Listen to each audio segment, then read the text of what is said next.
बंधुगण प्रत्येक महिला चाहिए कि ताको केश लंबा घन एवं कला रहू। बजार रे एमिति अनेक शैम्पू एवं तेल आसी थाए जहाँ केश को लंबा करिवार दावा करि थाए। एही सबुथिरे बहुत केमिकल्स रही थाए जहाँ केश को क्षति पहुंचाई थाए।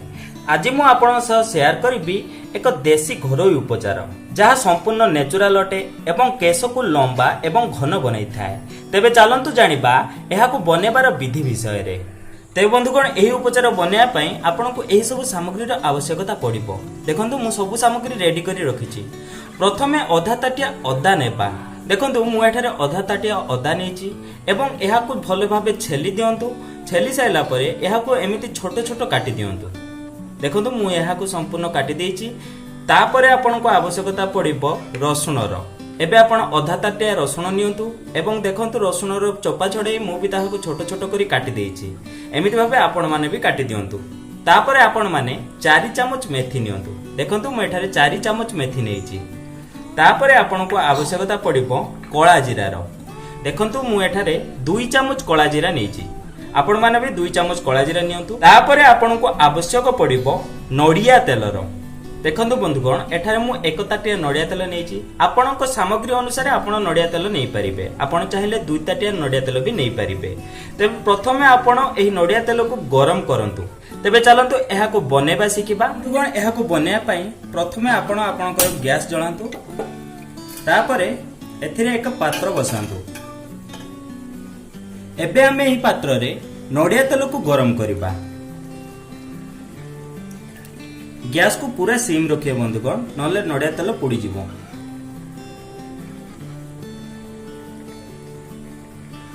तेबे बंधुगण तेल हल्का गरम हो गला परे आपण पूर्वरु प्रस्तुत करी रखिथिबा समस्त जिनिस को या मध्यरे पकांतु।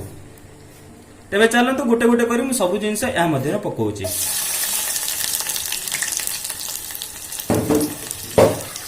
गैस को सेमिति सिम रखिथिबे। प्रथमे मु अदा पकेली, तापर मु रसुण खंड पकेली।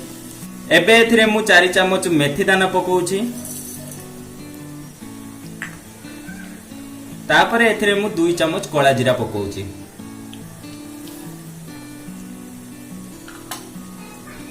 बंधुगण यह बनयार प्रोसेस बहुत सहज। जेमिति मु आपण मानु कहली जे प्रथमे आपण गोटे ताटिया किंबा 2 ताटिया नडिया तेल को हल्का गरम करबा को दियंतु। तापर मु पूर्वरु प्रस्तुत कर रखिथिबा समस्त जिंस को या मध्यरे पकेली। जेमिति मु एथिरे अदा नेछि, आधा कप अदा नेछि एवं ताहाको भलो भाबे छोट छोट खंड करी काटी देछि। तापर मु एथिरे नेछि रसुण, आधा कप रसुण नेछि। रसुण को मध्य मु छोट छोट खंड करी काटी या मध्यरे पकेछि। तापर एथिरे मु 4 चमच मेथी पकेछि एवं 2 चमच कला जीरा पकेछि। आपण এই समस्त जिनिस आपनक रोसई घर बहुत सहज रे पाई जिबे। एही जिनिस न मिलिबार कोनोसी प्रश्न भी उठुनी। याको भलो भाबे गरम होबा को दियंतु। सेते पर्यंत गरम होबा को दियंतु जेते पर्यंत एहार कलर चेंज न होईछि। हल्का ब्राउन कलर होई गला परे आपण जाई गैस बंद करिवे। तबे चलंतु एहाको ब्राउन कलर होबा पई छाडी दबा। तेबे बंधुगण देखंतु पाखापाखि 10 रु 15 मिनिट मु एहाको आंचरे बसेला परे एहार कलर हल्का चेंज होबा को लागिछि। देखंतु हल्का ब्राउन कलर हेबा को लागिछि।